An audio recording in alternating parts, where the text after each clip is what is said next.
wait until they've hit rock bottom in order to seek help, it's because they didn't notice the time before the rock bottom. So the first thing is, emotional numbness does not necessarily mean that you are burnt out or that you're headed to burnout. I recommend people do is really a practice in self-awareness and attunement.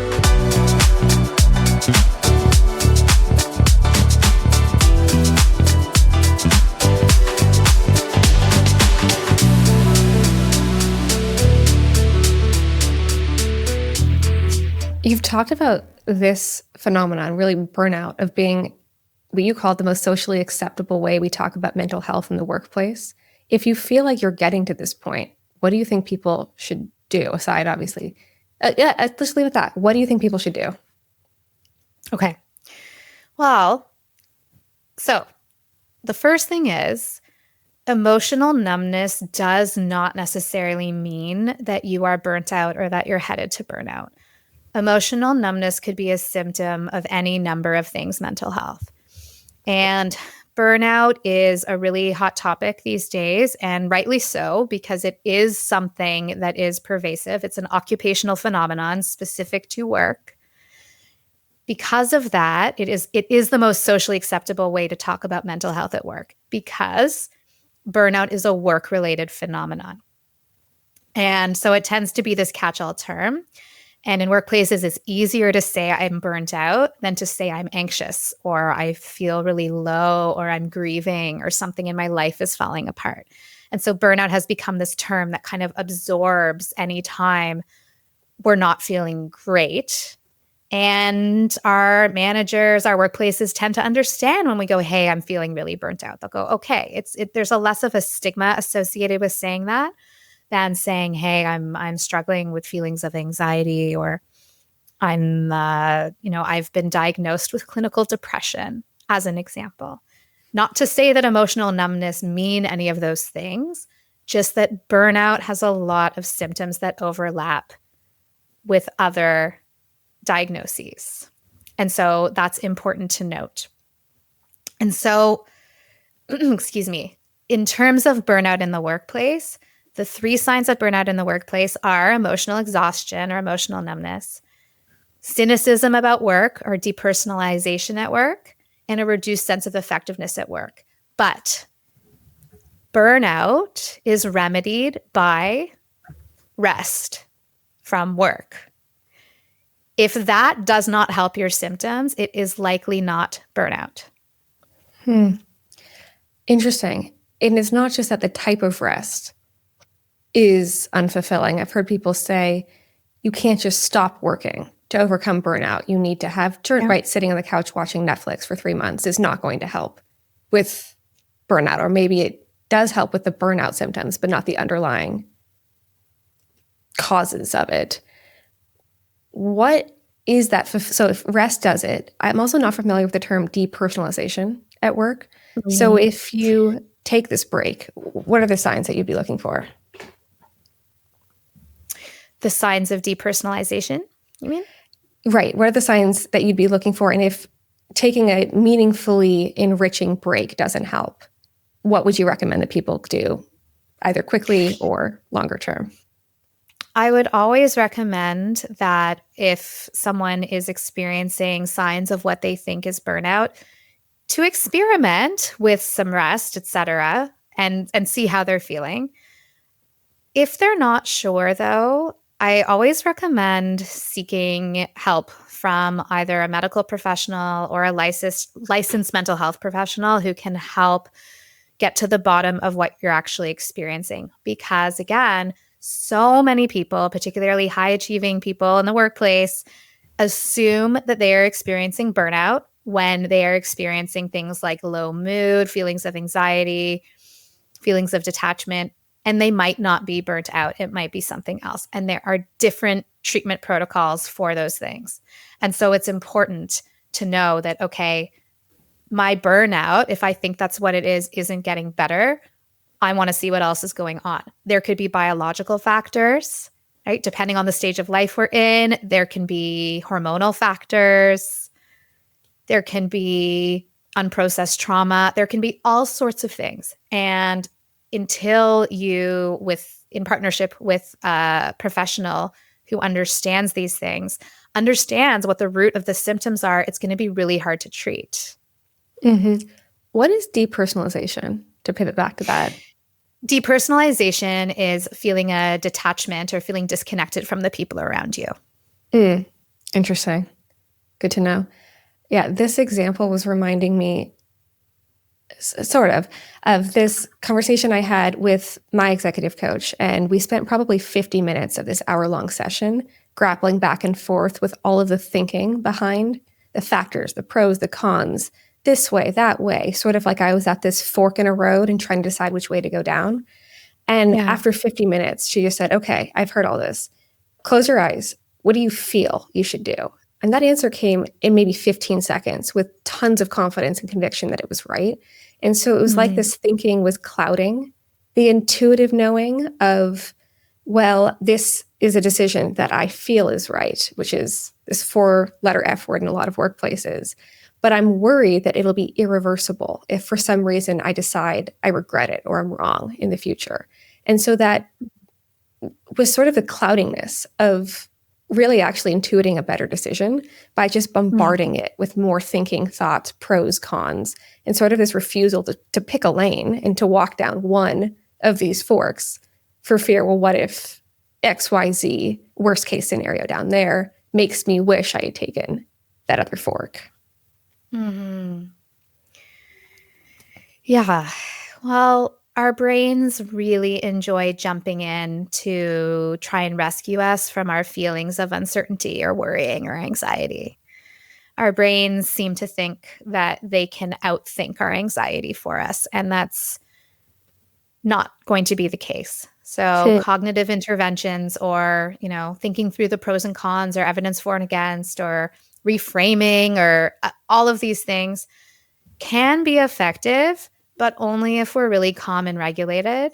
And so tapping into our feelings and tapping into really understanding what's going on in our bodies and going on in our intuitions is going to be really helpful versus just going, okay, brain, I know you're super smart and I know you've gotten me through a lot of difficult times by thinking our way through.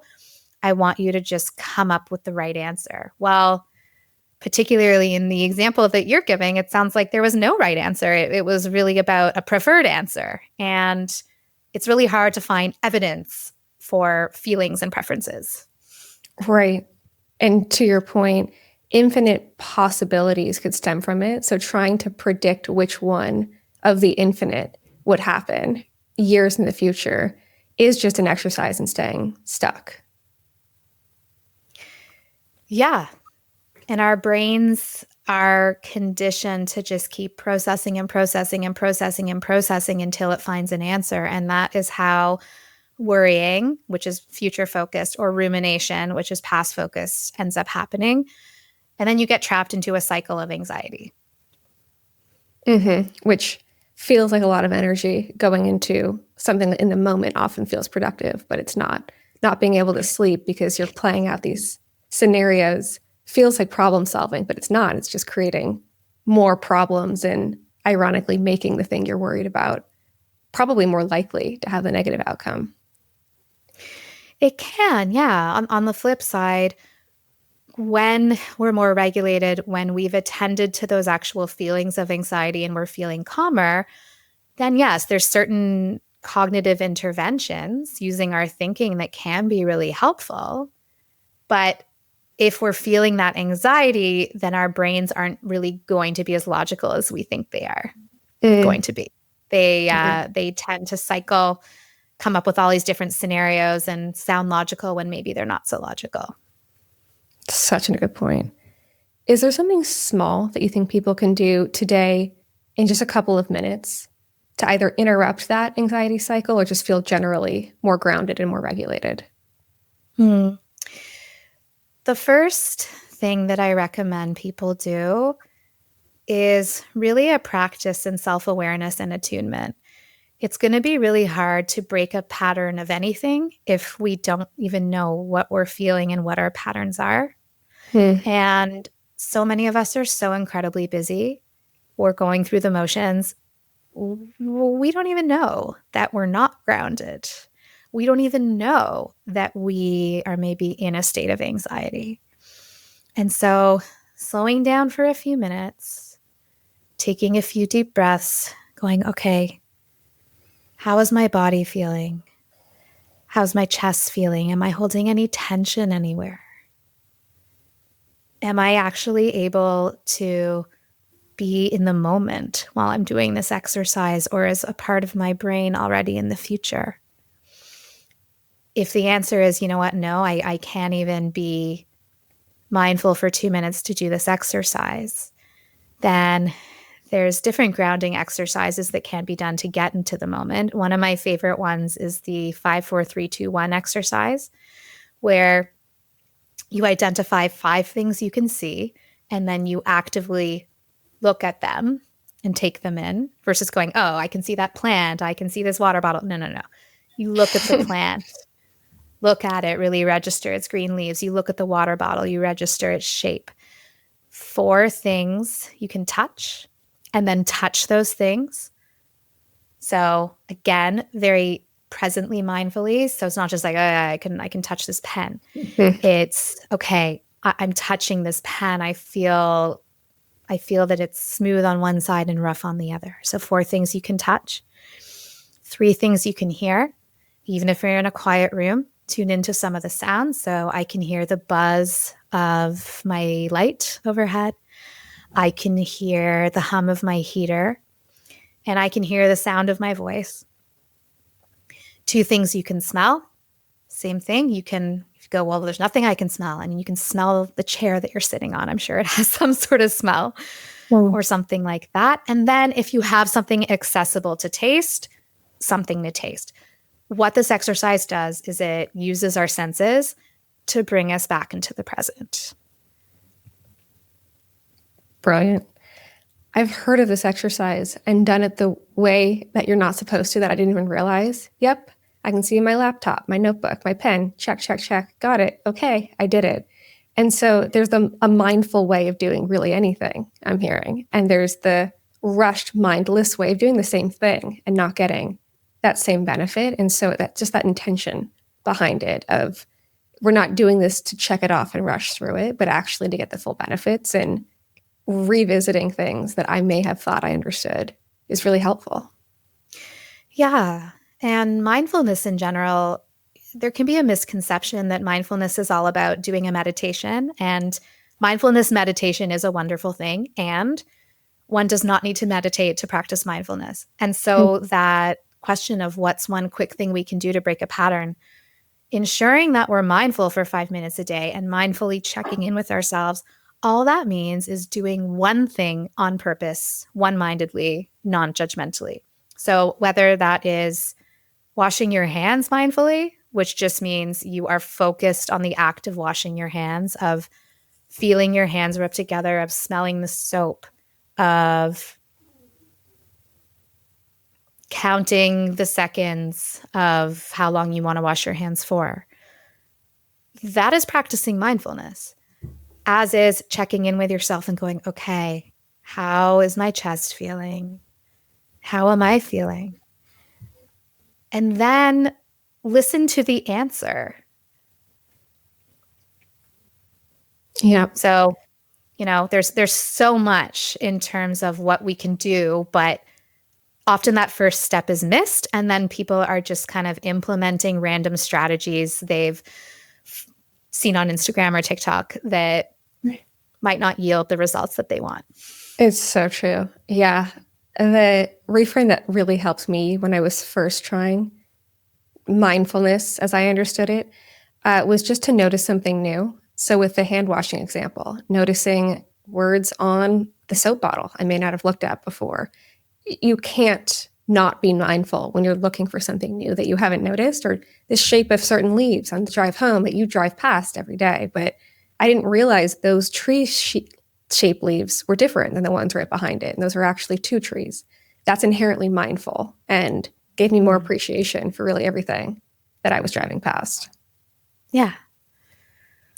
Is there anything that I didn't ask that you think is important to share with listeners, or something that you just wanted to express that I didn't give a chance to tee up?